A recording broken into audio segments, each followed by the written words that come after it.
Değerli arkadaşlar, uzun bir aradan sonra tekrar beraberiz. Bugünkü videomuzda mezhep, mezheple ilgili özellikle birkaç kelam etmek istiyorum. Çünkü hem yorumlarda hem farklı videolarda görebildiğim kadarıyla mezheple ilgili bazen haksız denebilecek yorumlar veya açıklamalar yapılıyor. Bugünkü videomuzda temelde şu sorulara cevap aramaya çalışacağım. 1. Mezhep nedir?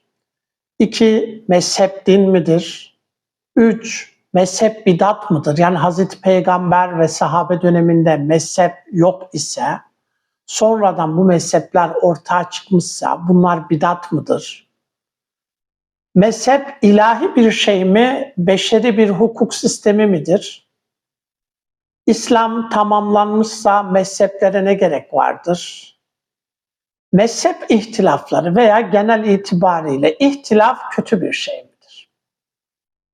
Şimdi öncelikle mezhep nedir sorusuna cevap vermek gerekirse, mezhep dediğiniz şey temelde Kur'an ve sünnete dayanan bir hukuk sistemi, bir hukuk okuludur diyebiliriz.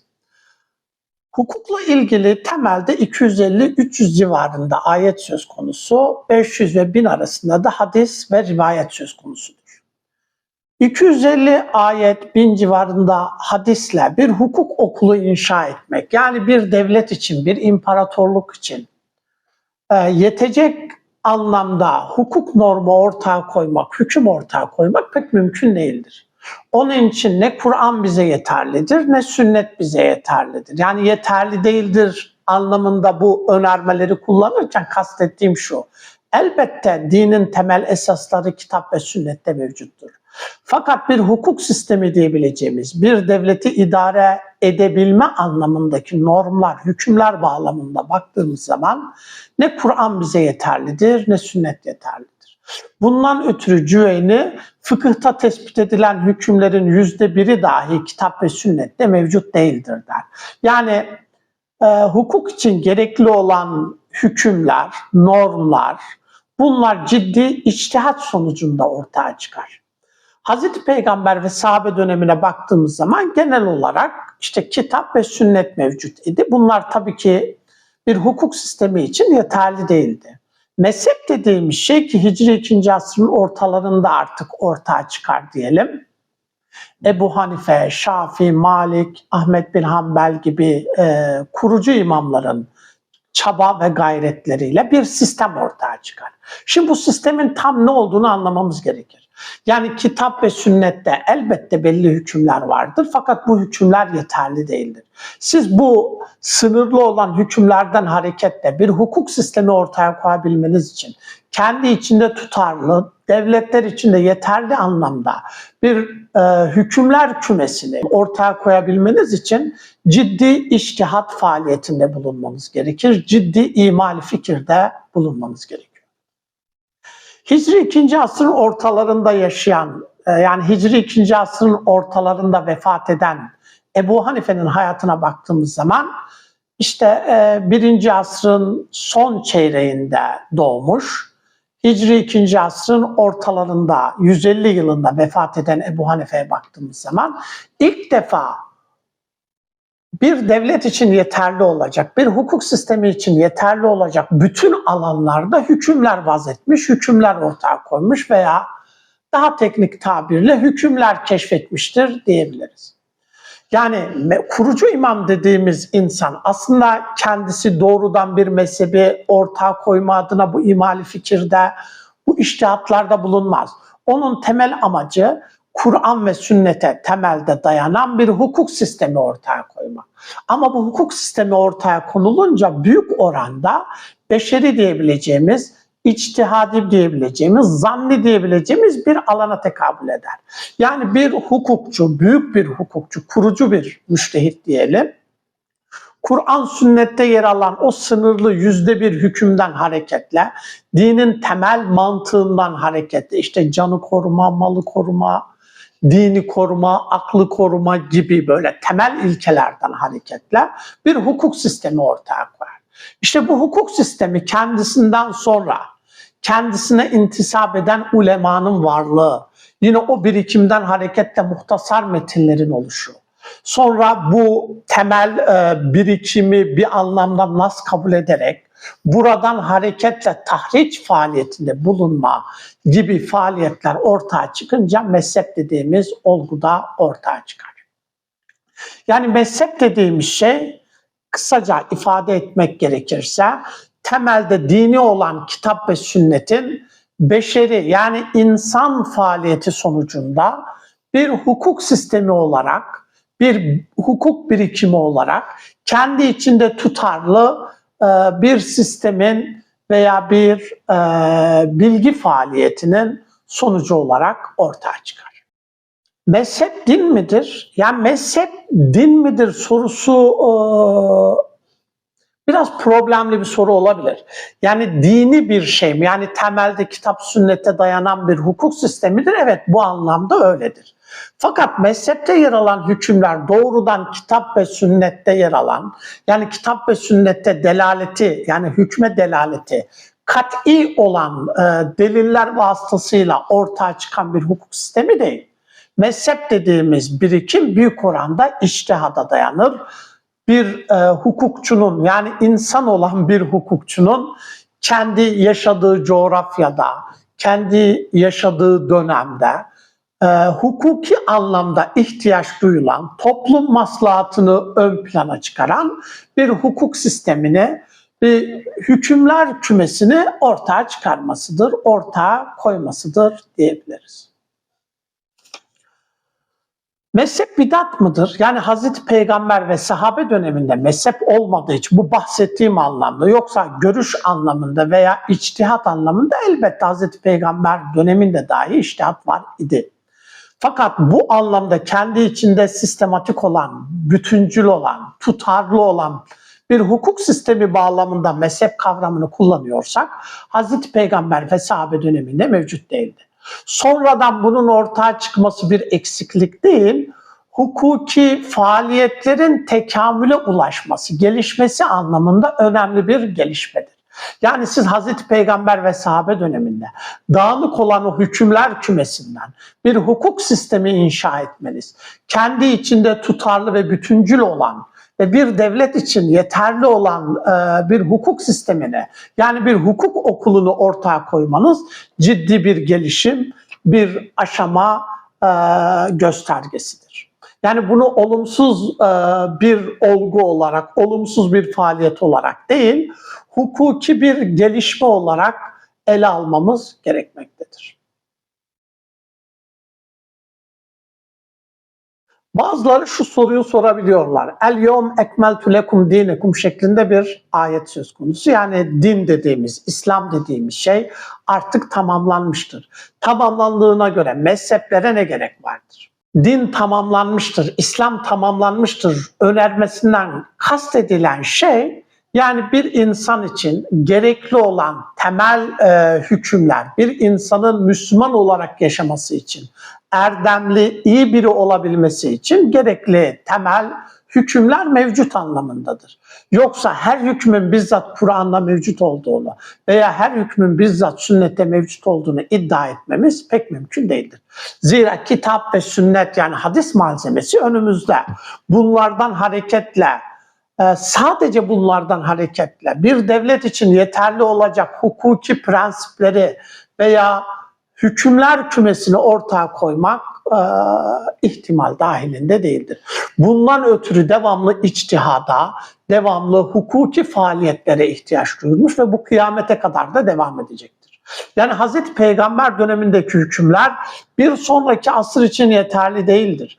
Veya Ebu Hanife, Şafii, Malik, Ahmet bin Hanbel tarafında ortaya konulan hükümler diyelim, bir sonraki asır için dahi yeterli değildir. Sizin bu hukuk sistemini veya bu hukuk okulunu devam ettirebilmeniz için, kıyamete kadar devam ettirebilmeniz için her dönem, her çağda o hukuki kuralları veya hükümleri güncelleyecek, onları yaşadığınız çağa tatbik edecek, intibakını sağlayacak hukukçulara ihtiyacınız vardır.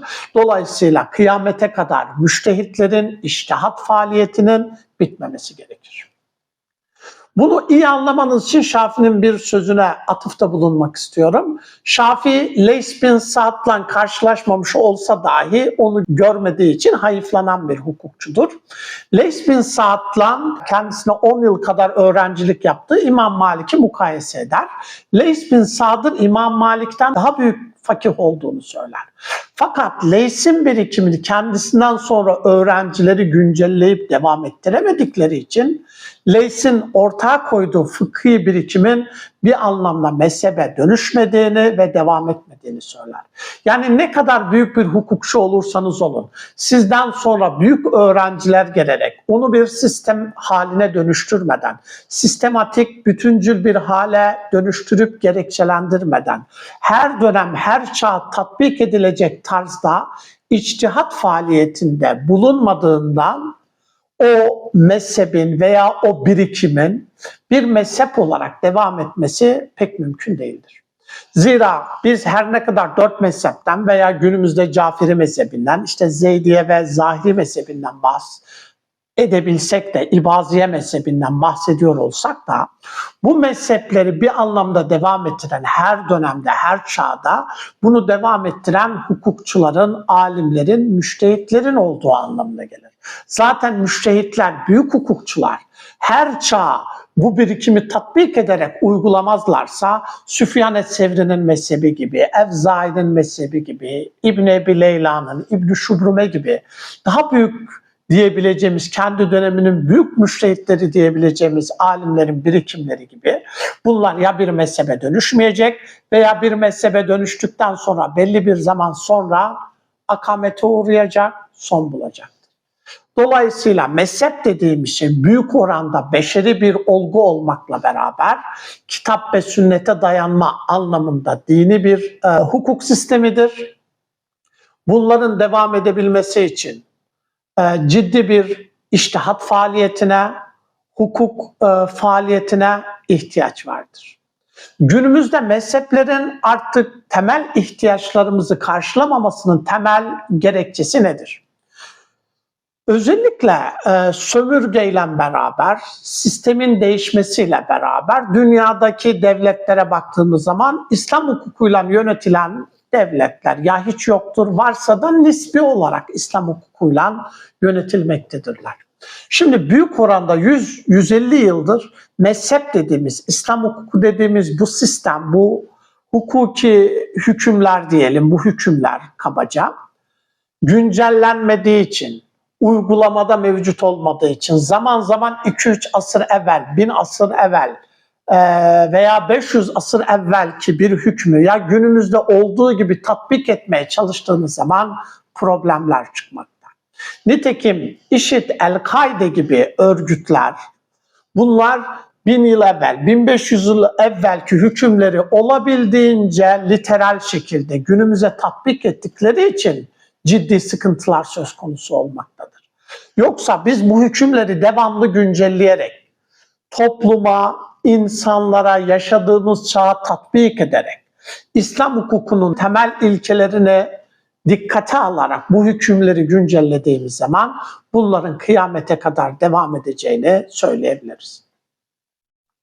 Yani mezhep dediğimiz şey bir gerileme veya mezhep, taklit kavramının yanına zikrederek bir anlamda mezhepleri kötüleme doğru bir yaklaşım değil. Mezhep dediğiniz bu olgu modern döneme kadar pek çok imparatorluk dahil pek çok devletin hukuk sistemini yani hukuki anlamda ihtiyaçlarını karşılamış ve hiçbir dönemde mezhepler en azından canlı iken, o devletlerin hukuk sistemleri iken onların sorunlarını çözmedikleri, hukuki anlamda ihtiyaçları çözmedikleri iddia edilmemiştir. Kısaca ifade etmek gerekirse mezhep dediğimiz şey hukuk okullarıdır. Batı'da da pozitif hukuk okulu gibi, tarihsel hukuk okulu gibi farklı hukuk okulları vardır. İşte tabii hukuk okulu diyoruz mesela. Şimdi bunlar hukuk okulları.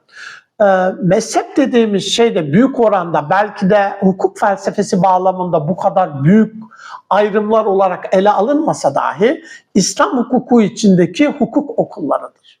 Yani Batı'da dahi mesela ele alınan mezhep nedir şeklindeki çalışmalara baktığımız zaman farklı bağlamlarda tarif edildiklerini müşahede etmekle beraber mezhep dediğimiz şey toplumun hukuki ihtiyacını veya devletin hukuk ihtiyacını gideren hukuk okullarıdır ve bu anlamda asırlar boyunca da işlevlerini hakkıyla yerine getirmiş hukuk sistemleridir diyebiliriz. Günümüzde mezheplerin işlevi kalmadığı için günümüzde mezheplerle ilgili yapılan yorumlar ve eleştiriler genelde doğru değil. Elbette zaman zaman bazıları çıkıp işte Şafii mezhebinden konserve satın alınamaz, yok ekmek satın alınamaz, yok şu satın alınamaz gibi, yok elektrik satın alınamaz, yok tüp satın alınamaz, yok filan şey mal değildir şeklinde absürt diyebileceğimiz sonuçlara ulaşmakta. Fakat bunların temel problemi Selefilerde olduğu gibi. Mezhep birikimini de bu anlamda literal şekilde okursanız öncelikle kurucu imamların aptal birer hukukçu olduğunu dahi düşünebilirsiniz. Halbuki Ebu Hanife dediğimiz, Şafii dediğimiz, Malik dediğimiz bu hukukçular kendi döneminde çağları aşan hukuk sistemleri ortaya koymuşlardır. Bunların böyle basit, absürt değerlendirdiğimiz şeyleri işte caiz görmedikleri şeklinde yapılacak yorumlar bunlara hakaretten başka hiçbir anlam ifade etmeyecektir. Dolayısıyla biz geçmiş dönemde kurucu imamlar veya kurucu imamlara intisap eden büyük hukukçular tarafından ortaya konulan hükümleri dahi kendi dönemimizde güncelleyerek, hayata tatbik ederek, hayatta ve toplumsal ihtiyaçlara cevap vererek güncellememiz gerekir. Hayata bu şekilde uygulamamız gerekir. Son olarak mezhebin işlevi nedir şeklinde bir soruya da cevap vermek istiyorum. Özellikle uzun yol yapan arkadaşlar bilirler. Şimdi sol şeritte gittiğiniz zaman yol daha zemini düz olduğu için, bir anlamda tek düz olduğu için fazla ses yapmaz, yalpalama yapmaz. Araç çok daha güzel o asfalta akıp gider. Ama sağ şeridi kullandığınız zaman genelde tırların veya ağır araçların kullanması sebebiyle oralara devamlı yama yapıldığını görürsünüz. Yama da çok olduğu için o şeritten gittiğiniz zaman araç sürüşünüzde konfor olmadığı gibi sizle beraber yolculuk yapanlar da konforlu bir yolculuk yapamayacaktır. Mezhep dediğimiz şey sol şeritten gitmektir. Yani bir anlamda kendi içinde bir bütün olan, hukukun farklı dalları alanında yaptığınız akıl yürütmeler, gerekçelerin tutarlı olduğu bir bütünlüğün sağlandığı hukuk sistemi iken belli mezheplerden dağınık şekilde almak veya mezhepleri hiç dikkate almadan ayet ve hadislerden sıfırdan hükümler çıkarmak bir anlamda sağ şeritte olduğu gibi kendi içinde tutarlılık olmayan, standardı henüz yakalamamış, henüz hukukun çok ilk nüveleri gibi, yani henüz emekleme dönemi diyebileceğimiz aşamalarda olduğu gibi konforlu bir hukuk sistemine, konforlu bir yolculuğa sahip olmayan yolculuğa benzer. Dolayısıyla mezhebe bağlı olmak veya bir mezhebin birikimini merkeze alarak hayatını yaşamak, bu kendi içinde tutarlı, standart, bir anlamda bedeli ödenmiş, diyeti ödenmiş bir hukuk sistemiyle veya bir hayat standardıyla yaşamak anlamına gelir.